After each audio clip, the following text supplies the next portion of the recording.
નમસ્કાર, હું પ્રવીણ. દરેક બેઠકની બારખડી આપણે ઇલેક્શન પહેલા સમજી, પરંતુ ગઈકાલે વોટિંગ થઈ ગયું અને મધરાત્રિએ આંકડાઓ જાહેર થયા. ચૂંટણી પંચે કહ્યું કે 2019ની કમ્પેરિઝનમાં મતદાન ઓછું છે.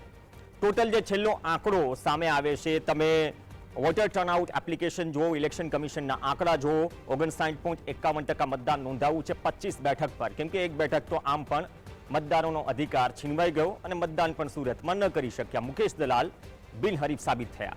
તો 25 બેઠક પર જે મતદાન પહેલા 8 કે 10 બેઠકો ક્રુશિયલ હતી અથવા તો ટક્કરવાળી હતી, ઉમેદવારના કારણે હતી અથવા તો સમીકરણો જે રીતે સમય સાથે બનતા ગયા, તમામની નજર એ વાત પર હતી કે એક સાથે આટલા બધા સમીકરણ બને છે તો આ સમીકરણ શું અંત સુધી ઇન્ટેક્ટ એક સાથે રહે છે અથવા તો જે કતલની રાત કહેવાય છે છેલ્લા 24 કલાકમાં શું ક્રુશિયલ સીટ પર એ સમીકરણો બદલાય છે, અકબંધ રહે છે. જો અકબંધ રહે છે તો કોનું ટેન્શન વધારે છે? અને બે જે તબક્કા ગયા તેની કમ્પેરિઝનમાં મતદાન પર પણ નજર હતી કે ત્રીજા તબક્કામાં, કેમ કે આ વખતે ચૂંટણી પ્રચારમાં પણ હવે એક ગરમાગરમી જોવા મળી રહી છે. જેમ 40 ડિગ્રીની ઉપર તાપમાન ગયું એ જ રીતે શીર્ષસ્થ નેતૃત્વ બીજેપીનું હોય કે કોંગ્રેસનું હોય, એ ગરમાગરમી ભાષણોમાં પણ જોવા મળી રહી છે.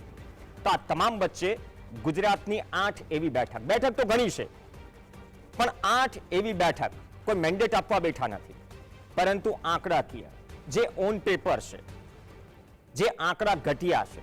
અને આ ક્રુશિયલ બેઠક મતદાન પહેલા પણ ચર્ચામાં હતી અને મતદાન બાદ ટકાવારીના હિસાબથી ચર્ચામાં છે. તો આ બેઠકમાં ખરેખર ઘટેલું મતદાન અથવા એક બેઠકને બાદ કરી દઈએ, એક બેઠકમાં મતદાન વધ્યું છે. ઉત્તર ગુજરાત બનાસકાંઠામાં થોડો પારો વધારે ગરમ છે, પણ કોના પક્ષમાં ગરમ છે એ 4 જૂને ખબર પડશે. પણ જ્યાં મતદાનની ટકાવારી ઘટી છે, જ્યાં આંદોલન હતું, જ્યાં સમીકરણો થોડા સ્થાનિકો પણ હતા, જ્યાં ગોઠવણ હતી અથવા તો ગોઠવણ ન થઈ, જ્યાં એક ઉમેદવારને પોતાની લોકસભા છોડી બીજી લોકસભામાં રાતોરાત પ્રચારમાં ઉતરવું પડે, આ પરિસ્થિતિઓ જોઈ છે. જ્યાં 4 પાસના નારા લાગે, ક્યાંક 500 સીટ જીતાડતા નેતાઓ જાહેરમાં પ્રદેશ નેતાગીરીને શર્મા આવે.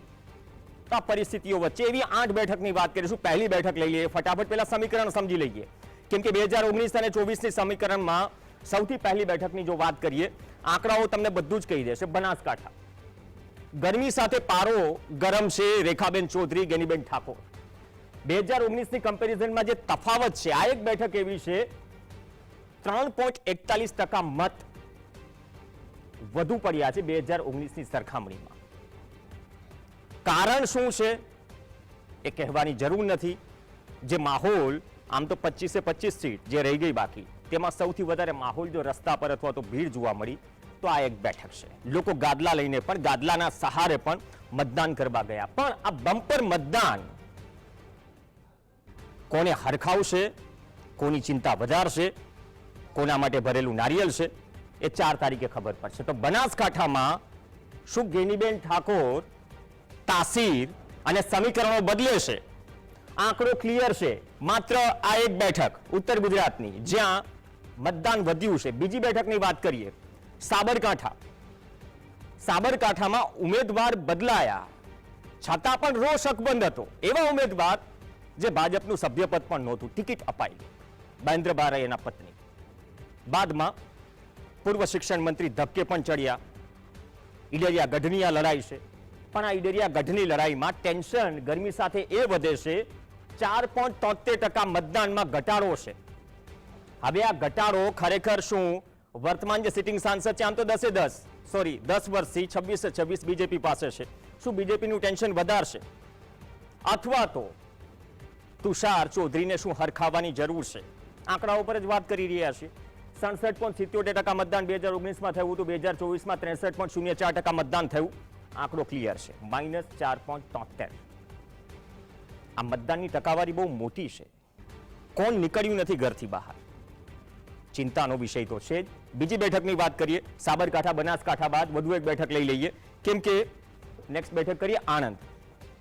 અમિત ચાવડા લડી રહ્યા છે, મિતેશ પટેલ લડી રહ્યા છે, અને અહીંયા પણ -3.08% ઓછું મતદાન થયું છે. આ ટેન્શન શું બીજેપી માટે વધુ છે અથવા તો શું અમિત ચાવડાને હરખાવવાની જરૂર છે? કેમ કે ક્ષત્રિય આંદોલનમાં ઘણા બધા સમીકરણો બદલાઈ ગયા. એમાંની આ બેઠક છે તો આણંદમાં 63.96% જે આંકડો અવેલેબલ છે ઇલેક્શન કમિશનનો તે હિસાબથી આ આંકડો છે અને 2019ની કમ્પેરિઝનમાં માઇનસમાં મતદાન છે, એટલે કે ઓછું મતદાન થયું.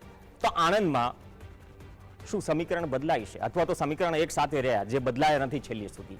આણંદથી થોડા આગળ વધીએ, કેમ કે લડાઈ તો બે બળિયાઓની પણ છે. ભરૂચમાં વસાવા વર્સિસ વસાવા, હવે ચેતર ચાલશે કે પછી મનસુખ વસાવાનો દબદબો એ 4 જૂને ખબર પડશે. પણ અહીંયા પણ ટેન્શન જેવું છે. ડેડિયાપાડામાં 80-84% મતદાન થયું, પણ ભરૂચ પ્રોપરમાં સૌથી ઓછું મતદાન થયું જે ભરૂચ લોકસભા સીટ છે, -4.8. 4.8% ઓછું મતદાન થયું છે 2019ની કમ્પેરિઝનમાં. તો ભરૂચ કોના ફાળે જાય છે? શું ભરેલું નારિયેલ છે? શું નેક ટુ નેક લડાઈ છે? અથવા તો ગ્રામ્ય વિસ્તારો, આદિવાસી બેલ્ટમાં જે વેવ ચાલતી હતી એ વેવ શું તાસીર અને પરિણામ બદલશે? ભરૂચ બાદ થોડા વધુ આગળ વધીએ, કેમ કે સૌરાષ્ટ્રના કાંઠા તરફ હજુ ગયા નથી. જુનાગઢ, રાજેશ ચુડાસમા રિપીટ થશે કે નહીં ઘણા બધા સવાલો હતા, થઈ ગયા. પણ આ સીટમાં સામે હીરા જોટવા છે અને 2019ની કમ્પેરિઝનમાં 2.51% ઓછું મતદાન થયું છે. એવું કહેવાય રહ્યું છે કે ઉના અને જુનાગઢ શહેર પર ઘણું બધું નિર્ભર હતું અને એવું પણ કહેવાય છે કે અહીંયા ઉમેદવાર નહીં સંગઠન લડે છે. એવું પણ કહેવાય છે કે બાકી સમાજનું જે નેતૃત્વ છે એ એક સાથે છે, ક્યાંક રાજકારણ પતી ન જાય. તો ઘણું બધું કહે છે જુનાગઢની આ બેઠક અને નેક ટુ નેક લડાઈ જાય છે એવા ગ્રાઉન્ડ રિપોર્ટ મળે છે. પણ -2.51% મતદાન છે. તો જુનાગઢમાં પણ સરપ્રાઇઝ રિઝલ્ટ આવે તો નવાઈ નહીં એવું સ્થાનિક સ્તરે લોકોનું કહેવું છે. જુનાગઢથી થોડા આગળ વધીએ, સૌરાષ્ટ્ર કાંઠાની વધુ એક બેઠક સુરેન્દ્રનગર. ઋત્વિક મકવાણા અને સામે શિવરા સાહેબ હતા અને તળપદાકોડીને કેમ ટિકિટ ના આપી, આ વિવાદ હતો. ક્ષત્રિય આંદોલન માટે મેજર સીટ, પણ એની સામે મતદાન છે -3.64% ઓછું મતદાન થયું. આ 3.64% શું ટેન્શન વધારશે બીજેપીનું? કેમ કે ત્યાં પણ આંતરિક વિવાદ અને વિરોધ હતો, અપક્ષો પણ ઘણા હતા.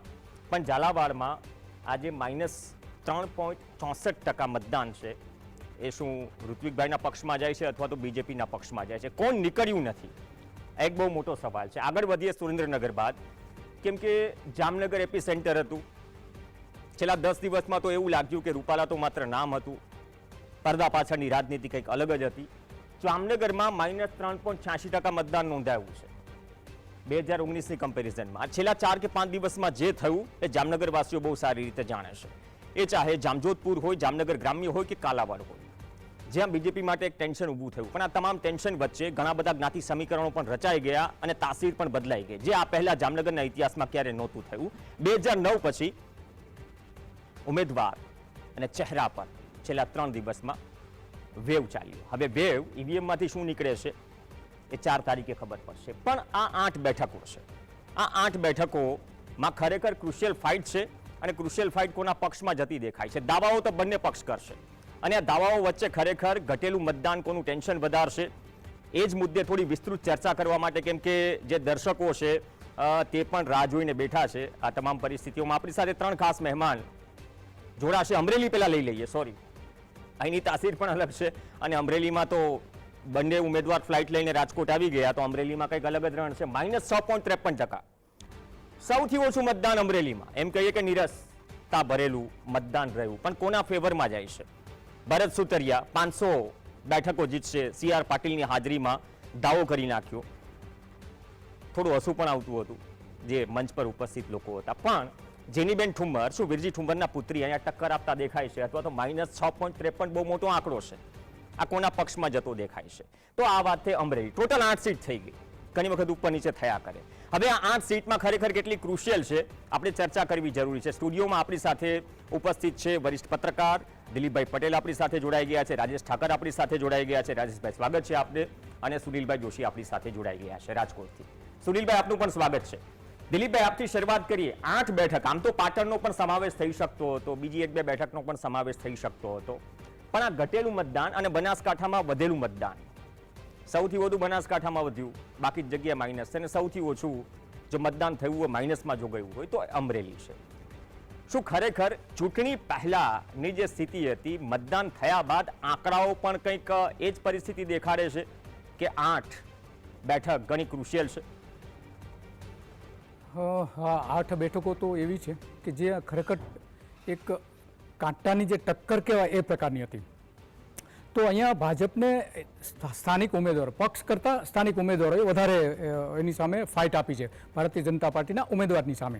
કારણ કે બંને વચ્ચે હતી ને આમ આદમી પાર્ટીના 2 ઉમેદવારો હતા, એમાં એક જ જે હરીફાઈમાં કહી શકાય એવા એક જ હતા. તો આ 8 બેઠકો જે છે એમાં મારી દૃષ્ટિએ જે તમે જે વાત કરી કે કતલની રાતમાં જે છેલ્લા દિવસે થયું, રાતના જે થયું, એમાં જે બનાસકાંઠા વિસ્તાર છે, બનાસકાંઠા વિસ્તાર અને જામનગર, આ બે બેઠકો એવી છે કે જ્યાં કતલની રાતે થોડા પરિણામો ફેરવાઈ શકે છે. જામનગરમાં પરિસ્થિતિ એવી ઉલટી થઈ છે કે ત્યાં ભારતીય જનતા પાર્ટી માટે વધારે મત મેળવવા બહુ મુશ્કેલ થઈ રહ્યા છે જામનગરમાં. અને ગેનીબેન સામે એવી પરિસ્થિતિ છે કે ત્યાં પરિસ્થિતિ આખી જુદી થઈ છે. અત્યાર સુધી આપણે એવું માનતા હતા કે ગેનીબેન આગળ છે, વિનિંગ છે, ભાજપથી આગળ નીકળી જશે, બધી વાતો થતી હતી. પરંતુ જે છેલ્લા દિવસે કતલની રાત જે કહી શકાય, એ રાત પછીની જે સવાર પડી છે, એ સવારમાં જે વોટિંગ થયું છે, ઘણી બધી જગ્યાએ બોગસ વોટિંગ થયું છે. ઇંકથી સહી કરી દેવામાં આવી છે કે તમે મતદાન આપ્યા છો એમ કરીને આંગળી ઉપર નિશાનીઓ કરી દેવામાં આવી છે. એવા ઘણા બધા વિડીયો પણ બહાર આવેલા છે અને ઘણા બધા રિપોર્ટ્સ પણ આવેલા છે. તો આ 2 બેઠકો મારી દ્રષ્ટિએ એવી થઈ છે કે જે એક ભાજપની સામે ગઈ છે અને બીજી એક ભાજપની ફેવરમાં ગઈ છે. તો આ આખી જે પરિસ્થિતિ ઊભી આપણે જોઈ રહ્યા છીએ, તો એમાં 8 બેઠકોમાં આ 2 બેઠકોમાં રાતની જે કતલ કહેવાય, છેલ્લી રાતની કતલ, એ અહીંયા જોવા મળી રહી છે. પરંતુ આ બધા 8 બેઠકોમાં સૌથી મોટો મહત્વની બાબત તો એ છે કે કોઈ વેવ નથી ત્યાં. આપણે 2014ની લોકસભાની ચૂંટણી જોઈ, 2019ની જોઈ, 2014માં નરેન્દ્ર મોદીનો વેવ હતો, 2019માં પુલવામાનો વેવ હતો, પરંતુ 2024માં કોઈ વેવ નથી. રામ મંદિરનો પણ વેવ નથી દેખાતો ક્યાંય જગ્યાએ. તો આ જે પરિસ્થિતિ આખી ઊભી થઈ એના કારણે લોકો નિરાશ દેખાતા હતા. જે ઘણા બધા સ્કેમ બહાર આવ્યા હતા, એના કારણે સરકારની ઇમેજ ખરાબ થઈ અને લોકોની જે અપેક્ષા હતી નરેન્દ્ર મોદી પાસે એની સરકાર માટેની, તો એ અપેક્ષા ફરી ફૂલ થઈ નથી એવું ગુજરાતના મતદારોએ સાબિત કરી દીધું છે ઓછું મતદાન કરીને.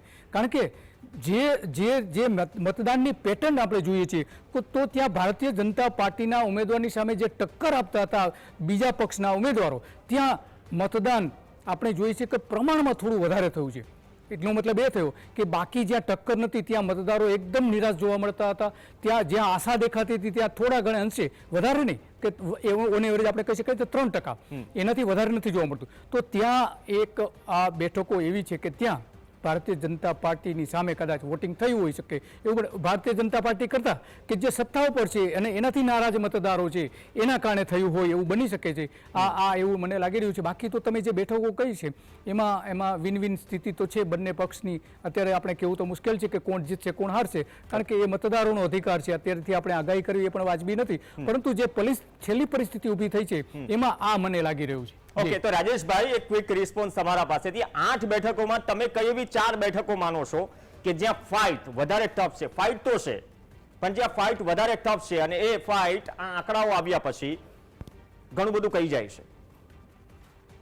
જો બનાસકાંઠાની જ્યાં સુધી વાત છે, તો બનાસકાંઠામાં જે કોંગ્રેસ પ્રભાવિત વિધાનસભાઓ છે એ પૈકી 2 વિધાનસભાની અંદર વધારે વોટિંગ થયું છે. સામે શંકર ચૌધરીની જે વિધાનસભા છે એના ઉપર 70% આસપાસ વોટિંગ થયું છે. એટલે બનાસકાંઠાની સીટ જે ફાઇટ સારી થઈ છે, પણ પરિણામ કઈ તરફ જશે આજે કોંગ્રેસ કે ભાજપ બેમાંથી કોઈ કહી નથી શકતું. અને બંનેને પૂછો તો વાત એક જ આવે છે કે 20-30 હજાર વોટથી જે પણ જીતશે 20-30 હજાર વોટથી એ ચૂંટણીની અંદર જીતશે. પણ સૌથી વધારે તમે આની અંદર મહત્વ આપો તો એ બેઠક જે છે એ જુનાગઢની બેઠક છે. એ જુનાગઢની બેઠકમાં માર્જિન જે છે એ લગભગ 1,57,000 કે 58,000ની આસપાસનું ભારતીય જનતા પાર્ટીનું હતું.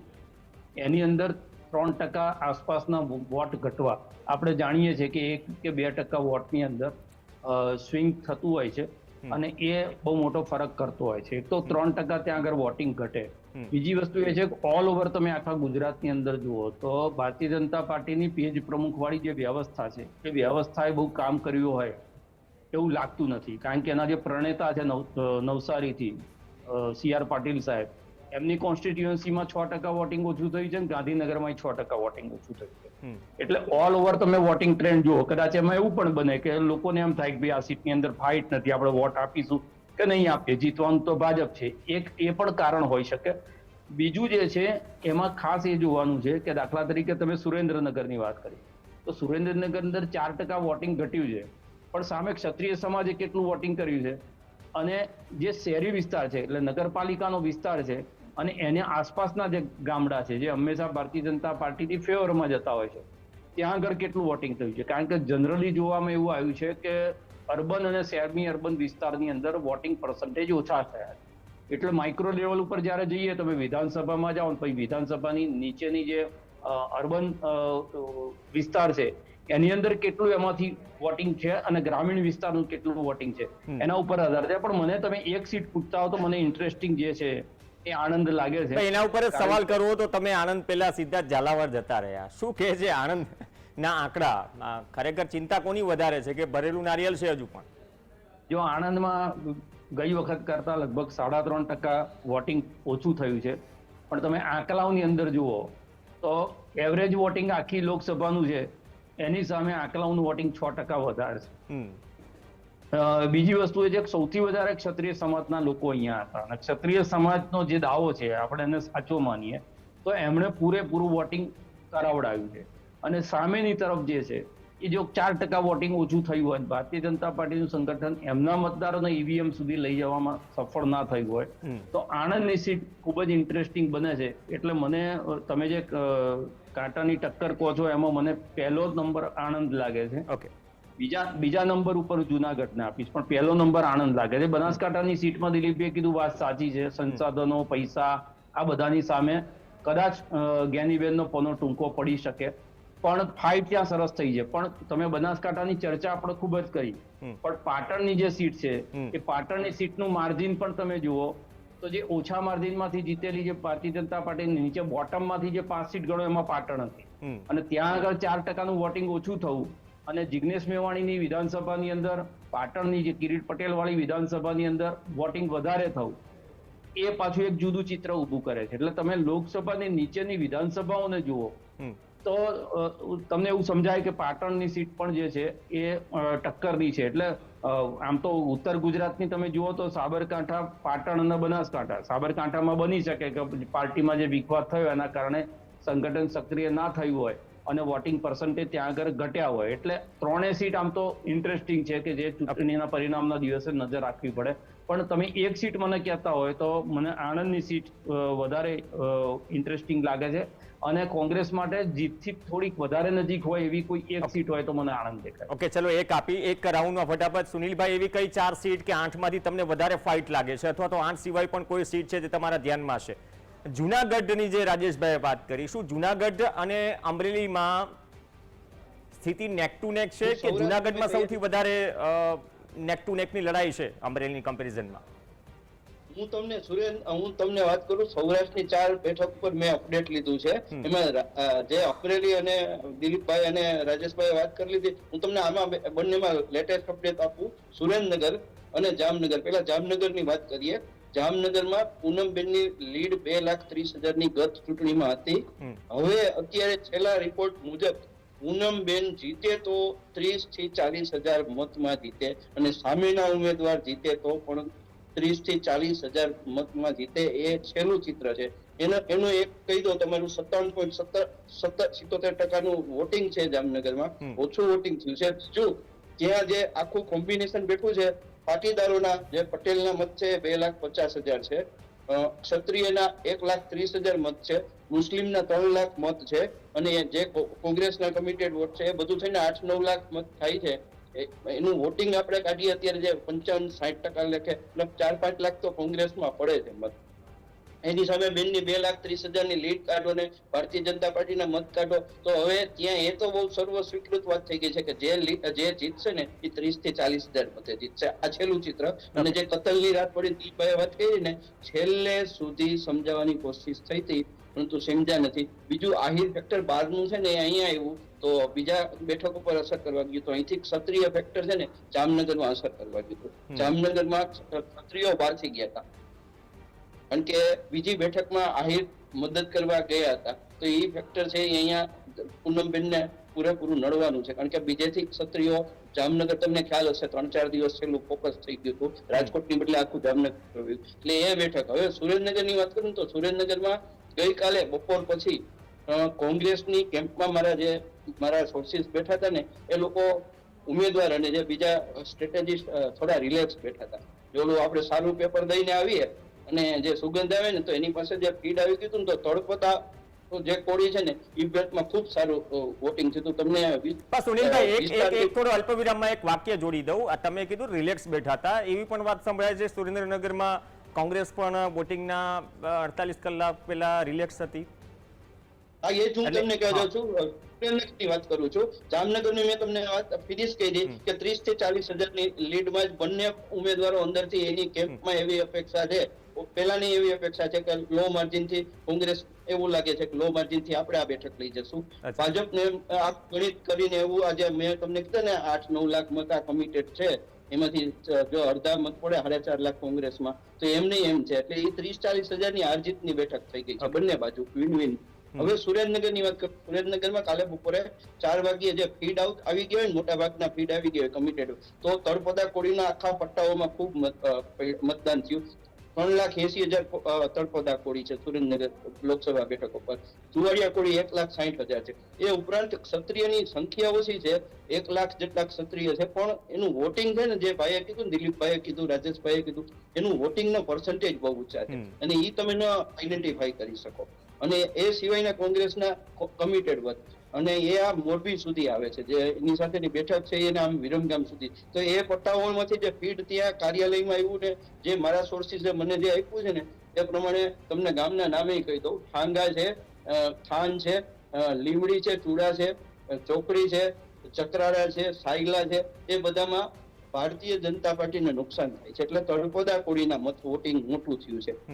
અને આ બેઠકના રિપોર્ટ એવું કહે છે કે જે કઈ માર્જિન આવશે એ આ જામનગરની નજીકનો જ આવશે. 50,000 ઉપર હાર જીત નથી થતી એવું બંને બાજુએ છે. અને આ બંને બેઠક, સુરેન્દ્રનગરની બેઠક તો મને એટલે સુધી કહે છે કે ભાજપ માટે ડેન્જરમાં છે, રેડ લાઇનમાં છે.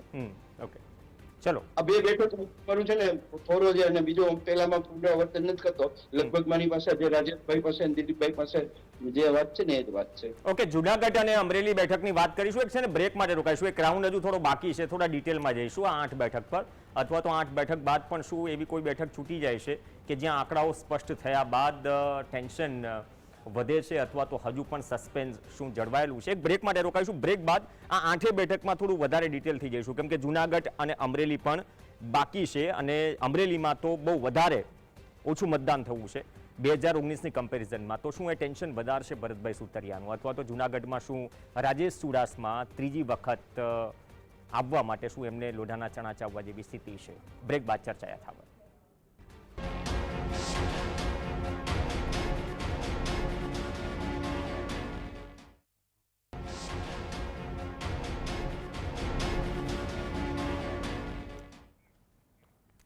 Welcome back. તો જે બેઠકો પર મતદાન ઘટ્યું છે, આમ તો સંભવત એક બેઠકને બાદ કરતા તમામ જગ્યાએ મતદાન ઘટ્યું છે અને આ કોનું ટેન્શન વધારશે.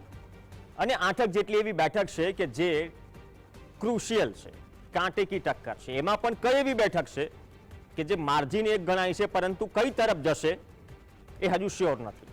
તો આવી પરિસ્થિતિ 2019માં ન હતી અને કોઈએ 4 મહિના પહેલા વિચાર્યું પણ નહીં હોય કે આવી પરિસ્થિતિ એ ગુજરાતમાં હશે, જે ગુજરાતમાં 10 વર્ષથી કોંગ્રેસનું ખાતું પણ નથી ખુલી શક્યું. ચર્ચા આગળ વધારીએ. દિલીપભાઈ પટેલ આપણી સાથે છે, રાજેશ ઠાકર આપણી સાથે છે અને સુનિલભાઈ જોશી આપણી સાથે છે. દિલીપભાઈ, આણંદ અને ભરૂચની વાત કરીએ. સમીકરણો એવા બન્યા અથવા તો પરિસ્થિતિઓ એવી બની, તો આ બંને, એક તો આમ આદમી પાર્ટી પાસે છે, ચેક તો ભરૂચથી જ વાત કરીએ, તમે જે વાત કરી હતી, તો શું ભરૂચમાં ખરેખર મનસુખ વસાવાનું ટેન્શન વધેલું છે, અથવા તો જે કારણોસર મનસુખ વસાવાનો દબદબો હતો, વિવાદોમાં પણ આવ્યા, પણ છૂટકો પણ નહોતો બીજેપી માટે કે મનસુખ વસાવા સિવાય કોને ઉતારવા? શું એ પરિસ્થિતિ છેલ્લે સુધી અકબંધ રહી અને આંકડાઓ આવ્યા બાદ જે આંકડાઓ ટેન્શન વધારે છે ભરૂચ પ્રોપરમાંથી? હા, ભરૂચમાં એક થોડું આશ્ચર્ય એ જોવા મળે છે કે ત્યાં જે સિટી વિસ્તાર છે એમાં મતદાન ઓછું છે અને સિટી વિસ્તાર મોટા ભાગે અહેમદ પટેલનું એ પોતાનું હોમટાઉન હોવાના કારણે કોંગ્રેસ તરફી રહ્યું છે. જો કે નગરપાલિકા છેલ્લી જે નગરપાલિકા એ ભારતીય જનતા પાર્ટીની હતી અને એની પહેલાંની હતી એ મિલીજુલી હતી. એમાં બીજા અલગ પક્ષો હતા, ભારતીય જનતા પાર્ટીને બાદ કરતા બીજા બધા પક્ષોએ બનાવેલી હતી. તો સ્થાનિક રીતે આપણે જોઈએ તો ત્યાં ભાજપનું પ્રભુત્વ ઓછું છે, બીજા પાર્ટીઓનું પ્રભુત્વ વધારે છે. તો આ જે ત્યાં જોવા મળ્યું એનો મતલબ એ થયો કે ભાજપને ત્યાં મત ઓછા મળ્યા છે. તો આ ભરૂચમાં મને લાગે છે કે કદાચ હવે એવું બની શકે કે ભાજપને આ જીતવી મુશ્કેલ થઈ જશે. છેલ્લી પરિસ્થિતિ એવી લાગી રહી છે અને મજબૂરીથી ટિકિટ આપવી પડી છે ભાજપે. અને ભાજપના પસંદગીના ઉમેદવાર નથી, ભાજપના નેતાઓના પસંદગીના ઉમેદવાર નથી, એની મજબૂરી હતી. બીજા કોઈ ઉમેદવાર જીતી શકે એમ છે કે નહીં એ. અને બીજું આદિવાસી વિસ્તારમાં એક આ બાબતે જોવા મળી હતી કે ત્યાં જે રીતે એક આખી પાર્ટીને ભારતીય જનતા પાર્ટીએ પક્ષાંતર કરીને પોતાનામાં લઈ લીધી હતી. તો આ ત્યાંના જે સ્થાનિક લોકો હતા એના મનમાં આ કોઈ રીતે બેસતું નથી કે આખી પાર્ટી કઈ રીતે ભારતીય જનતા પાર્ટીમાં જઈ શકે. તો આ બધા સમીકરણો આપણે જોઈએ છીએ, એ સમીકરણના કારણે આ બધી અસર થશે. અને જે વાવાઝોડા, 2 વાવાઝોડા આવ્યા છેલ્લા, તો એમાં ખેડૂતોને સૌથી ખાસ કરીને કેળની જે ખેતી છે, કેળાની ખેતી થાય છે અને બાગાયતી પાકો થાય છે ભરૂચમાં, એમાં મેક્સિમમ નુકસાન ગયું છે ખેડૂતોને. તો આ ખેડૂતોનો પણ ઇસ્યુ છે. એના કારણે મને લાગે છે આ વખતે ભારતીય જનતા પાર્ટીને માર્જિન એકદમ ઘટી જશે અને કદાચ જીતવી મુશ્કેલ પણ થઈ શકે, એવું પણ બની શકે છે. છતાં મતદારોએ મતદાન કર્યું છે અને એ સાચો રાજા તો મતદાર છે. તો આપણે અત્યારે તો આ એક એનાલિસિસ આપણે કરી શકીએ કે આવી પરિસ્થિતિ છે એના કારણે આ બધી ઊભી થઈ છે. અને છેલ્લે જે પૂર આવ્યું હતું, પૂરમાં જે રાહત મળવી જોઈતી હતી ગુજરાત સરકાર તરફથી સ્થાનિક લોકોને, એની મોટા પ્રમાણમાં નારાજગી છે. ઓછામાં ઓછા 70 ગામડાઓ એવા છે કે જેને એની અસર થઈ હતી. અને આ 70 ગામડાઓ કદાચ એવું બની શકે કે પોતાને જે સગવડતા મળવી જોઈતી હતી, એમને સેફટી મળવી જોઈતી હતી, એને રાહત મળવી જોઈતી હતી, એ નથી મળી શકે. એના કારણે વિરોધમાં પણ મતદાન કર્યું હોય એવું મને લાગી રહ્યું છે. અને ત્યાં હવે અહેમદ પટેલ પણ રહ્યા નથી, એટલે એનું પ્રભુત્વ ભલે આપણે અત્યારે એનું મૂલ્યાંકન કરવું પેલું નથી, પણ આમ આદમી પાર્ટીએ ત્યાં પૂરજોશમાં મહેનત કરી છે, તમામ પ્રકારની મહેનત કરી છે. કોંગ્રેસનું જે સ્થાનિક જે નેટવર્ક હતું એણે પણ મદદ કરી છે, 1-2 નેતાઓને બાદ કરતા, ખાસ કરીને અહેમદ પટેલના સંતાનોને બાદ કરતા. બાકી જે ત્યાંનું જે સંગઠનનું માળખું હતું કોંગ્રેસનું, એ પણ ત્યાં સાથે જોવા મળતું હતું. તો આ બેઠક એવી છે કે ત્યાં ભાજપને જીતવી ઘણી બધી મુશ્કેલ છે. બીજી તમે ખેડાની વાત કરી, તો આ ખેડા અને ભરૂચ આ 2 બેઠકો એવી છે. આણંદ. તો આ 2 બેઠકો એવી છે કે જ્યાં પરંપરાગત રીતે કોંગ્રેસના નેતાઓ, જે મોટા નેતાઓ કહી શકાય, એ બંનેના કબજામાં વર્ષોથી રહેતી હતી અને વર્ષોથી બંને હારતા પણ હતા. તો આ પરિસ્થિતિ ત્યાં હતી. તો એ આપણે જોઈએ આણંદમાં જે આખી પરિસ્થિતિ હતી એ આ વખતે એટલા માટે સારી દેખાઈ રહી છે કારણ કે આની પહેલાંના કોંગ્રેસના જે ઉમેદવાર રહેતા હતા એના માટે લોકોને નફરત હતી, છતાં પણ વારંવાર એમને ટિકિટ આપવામાં આવતી હતી. આ વખતે એવું નથી થયું. આ વખતે કોંગ્રેસના જે હાઈકમાન્ડ છે એને થોડો ચેન્જ કર્યો છે ને અમિત ચાવડાને આપી છે. અમિત ચાવડાનું જે વ્યક્તિત્વ છે એકદમ સોબર છે, લોકોને મળે છે, સ્થાનિક લોકોના કંઈ પણ પ્રશ્નો હોય એને ફોન કરે તો પણ એની સાથે એ સરળતાથી વાત કરે છે. જે અગાઉના કોંગ્રેસના જે નેતા વારંવાર ત્યાં હારતા હતા એનું વર્તન આવું જોવા નહોતું મળતું. એટલે લોકોમાં જે એક સારી જે શું કહેવાય, સારી જે એની જે સિગ્નલ ગયા કે ના ઉમેદવાર અમારું કામ કરશે, આ જે જો જોવા મળ્યું એના કારણે કદાચ ત્યાં કોંગ્રેસને ગેઇન મળી શકે છે. અને બીજી બાજુ ભારતીય જનતા પાર્ટીના જે ઉમેદવાર છે, ત્યાંના કેટલાક નેતાઓ છે, એના જે વિડીયો બહાર આવ્યા છે, એ વિડીયોએ એ વિસ્તારમાં મોટી હલચલ ઊભી કરી છે કે આપણા નેતા આવા. આ પણ એક જોવા મળી રહ્યું છે, સંસ્કૃતિની ત્યાં વાત છે. તો આ બધા આપણે જોઈએ છે કે આ 2 બેઠકોમાં મને એવું લાગે છે કે ત્યાં ભારતીય જનતા પાર્ટીને ઘણી બધી મુશ્કેલી છે. ઓકે રાજેશભાઈ, તમારું તો બીજેપી હોય, કોંગ્રેસ હોય, આમ આદમી પાર્ટી હોય, બહુ મોટું નેટવર્ક છે, મિત્રો હોય, ચર્ચા થતી રહેતી હોય. હવે મધરાત્રી આંકડા આવ્યા તો તમામ રાજકીય પક્ષોની પણ નજર હશે કે આંકડો છેલ્લો કયો આવે છે, કેટલો ઘટીને આવે છે. હવે આ આંકડો આવ્યા પછી બીજેપી, કોંગ્રેસ કે આમ આદમી પાર્ટી ના મિત્ર વર્તુળોમાં અથવા તો પાર્ટીમાં અંદરખાને શું ગણગણાટ છે? શું બીજેપીના મિત્ર વર્તુળોમાં અથવા તો બીજેપીના વર્તુળોમાં કઈ એવી બેઠક છે જેમાં સૌથી વધારે ચર્ચા અને ચિંતા છે? અથવા ઇન્ડિયા ગઠબંધન કઈ બેઠકને લઈને સૌથી વધારે હરખમાં છે અથવા તો ક્યાં નેક ટુ નેક લડાઈ ગણી રહ્યું છે આ 8માંથી? જો મેં જેમ પહેલા કીધું એમ, લોકો આણંદ માટે જે છે એ કોંગ્રેસ બહુ આશાસ્પદ છે અને ભારતીય જનતા પાર્ટી પણ એવું કહી રહી છે કે આણંદની બેઠક જે છે એ બહુ નેક ટુ નેક ફાઇટ ત્યાં આગળ રહેશે. બીજી ડાર્ક હોર્સ જેવી જે બેઠક છે જુનાગઢની, જેની ચર્ચા ઓછી થઈ છે, પણ એમાં પણ એવું કહેવાય રહ્યું છે કે જુનાગઢની બેઠક કદાચ સરપ્રાઈઝ આપે તો નવાઈ નહીં. અને સુરેન્દ્રનગર જે છે એ સુરેન્દ્રનગર ઉપર પણ નજર આપણે રાખવી પડે. પણ એક સંકેત બીજો તમને કહું કે ચૂંટણી પતી ગયા પછી રૂપાલા સાહેબની માફી માંગી, અને આપણે રાજકીય રીતે જોઈએ તો એનો મતલબ એ છે કે ક્ષત્રિય સમાજે નુકસાન કર્યું છે એની કબૂલાત છે ભારતીય જનતા પાર્ટી. કારણ કે ચૂંટણી પછી એમણે જે કીધું છે, અને આ 7મી તારીખે ચોથી તારીખે દાખલા તરીકે રૂપાલા સાહેબ જીતી ગયા છે, તો ક્ષત્રિય સમાજનો રોષ પાછો બેવડાશે. એમના પેલા વિજય સરઘસને નીકળશે એટલે સ્વાભાવિક છે કે ક્ષત્રિય સમાજને એમાં એમની પાછો એમની હાર દેખાશે, અને એના કારણે એક આક્રોશ ફરી ઉભો થાય અને એક નવું સમીકરણ ગુજરાતની અંદર ક્ષત્રિય સમાજની રાજનીતિનું ઊભું થઈ શકે. એ આપણે છેલ્લા સંમેલનમાં પણ કેટલાક નિવેદનો થયા એના ઉપરથી ખબર પડી છે.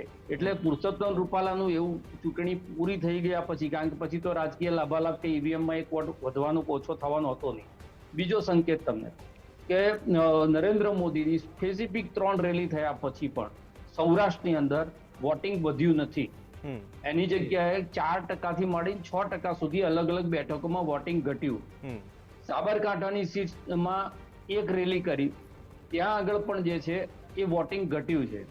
બનાસકાંઠાની અંદર કોંગ્રેસ અને નરેન્દ્રભાઈ બંનેની રેલી પણ થઈ, અને ત્યાં બંને જગ્યાએ જે છે બંને પાર્ટીએ કદાચ પોતાના વોટર્સને કાંટાની ટક્કર હોય એટલે બહાર લાવવાના પ્રયત્ન પણ કર્યા.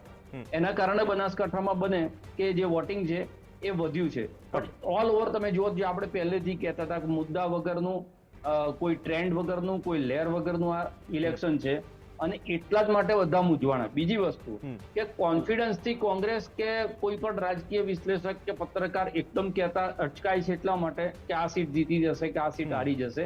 કારણ કે જે માર્જિન છે એ માર્જિનની સાથે સાથે ભારતીય જનતા પાર્ટીની ચૂંટણી છેલ્લા 3 દિવસમાં લડવાની જે ટેકનિક છે એ બેના કારણે ક્યાંક અચકાઈ જાય છે માણસો બોલતા કે ભાઈ આ સીટમાં હાર થશે, જીત થશે, કે 25માંથી 3 કોંગ્રેસ લઈ જશે, 2 લઈ જશે કે 1 લઈ જશે.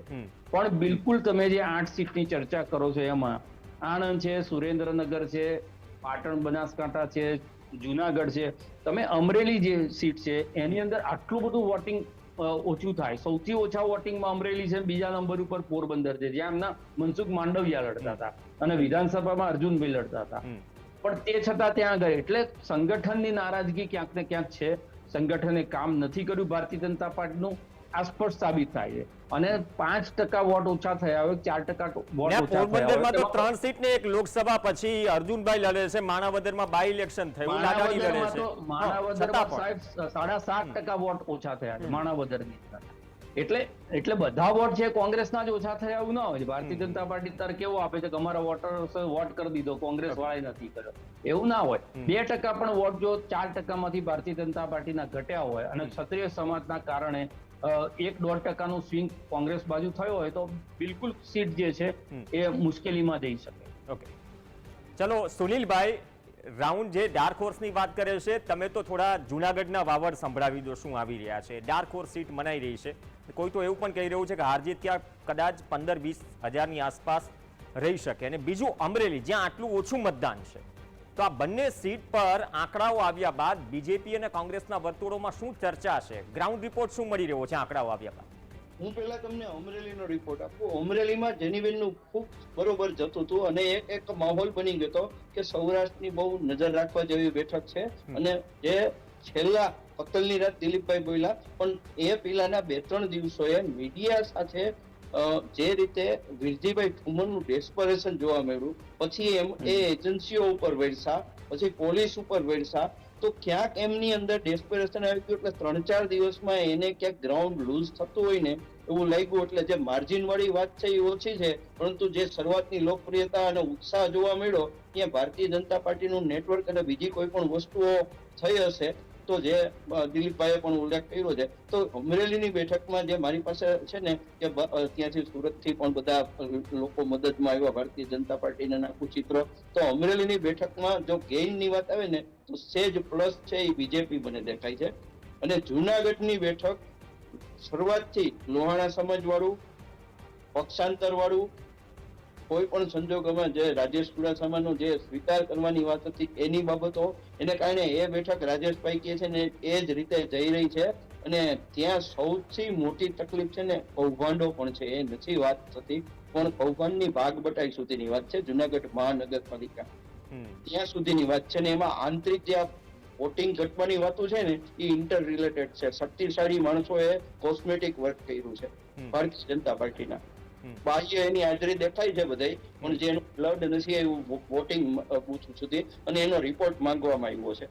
અંદરખાને હું એ જ કહું રહ્યું છું, જે એક હવા હતી, એક ચર્ચા હતી કે બીજેપીના ઘણા એવા નેતાઓ હતા જે અંદરખાને નારાજગી હતી, છેલ્લે સુધી સાથે છે, પણ તમે જે કોસ્મેટિક વર્ક આ શબ્દ બહુ ઘણું બધું કહી જાય છે કે જૂનાગઢમાં અંદરખાને શું ચાલી રહ્યું છે, તો શું એ કોસ્મેટિક વર્ક અથવા એ નારાજગી શું છેલ્લે સુધી જળવાઈ રહી, અંદરથી કંઈક બીજું છે? બિલકુલ બિલકુલ પ્રવીણભાઈ, એટલું જ નહીં, જળવાઈ ન રહે, એમણે બહુ સારી રીતે સિફતપૂર્વક છે ને એ કામ કર્યું છે, અને એનો રિપોર્ટ માંગી લેવામાં આવ્યો છે. હું તમને આગળ કહું છું, હાઈકમાન્ડે રિપોર્ટ માંગી લીધો છે. જે 4 બેઠક છે ને સૌરાષ્ટ્રની, એમનો રિપોર્ટ માંગી લીધો છે, અને એના જે કરતા હરતા સમારતા છે ને આવતા દિવસોમાં જો ભૂકંપ થશે ને તો એની સુનામી છે ને ત્યાં સુધી પહોંચવાની છે. અચ્છા, તો સૌથી વધારે જૂનાગઢમાં ચિંતા શું ઉનાની છે, જૂનાગઢ શહેરની છે કે સોમનાથની છે? કેમ કે વિમલ ચુડાસમા પણ 2 દિવસ પહેલા જે જગમલવાળાએ જે ખુલ્લું પાડ્યું, આમ તો ત્યાં જગજાહેર હતું, એ પછી શું અચાનક એક્ટિવ થઈ ગયા? અથવા મનસુખ માંડવિયા ખુદ 15,000ના લેવા અને કડવા પાટીદારના મત છે, કુંવરજી બાવળિયા આવે છે એક તરફથી, અને પોરબંદરથી સીધા જ મનસુખ માંડવિયા આવે છે, સિદ્ધાર્થ તાલાળા, ભગવાનભાઈ બારાનો જે વિવાદ થાય છે અથવા જે ચર્ચામાં આવે છે વિડીયો બાદલપરાનો, આ સમીકરણો શું દર્શાવે છે? સમીકરણો શહેરમાં તો છે ને બહુ ત્યાં લાગી પડી છે.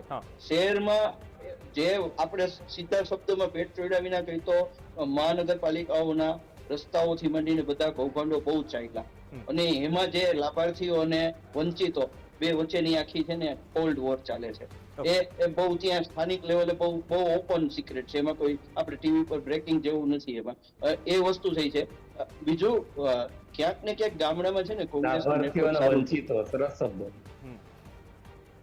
કોંગ્રેસનું નેટવર્ક સારું ગયું છે ગામડાઓમાં, એટલે ત્યાં ફાઇટ જે વધી અને બાકીની જે વસ્તુઓ થઈ છે ને એમાં કારણ છે.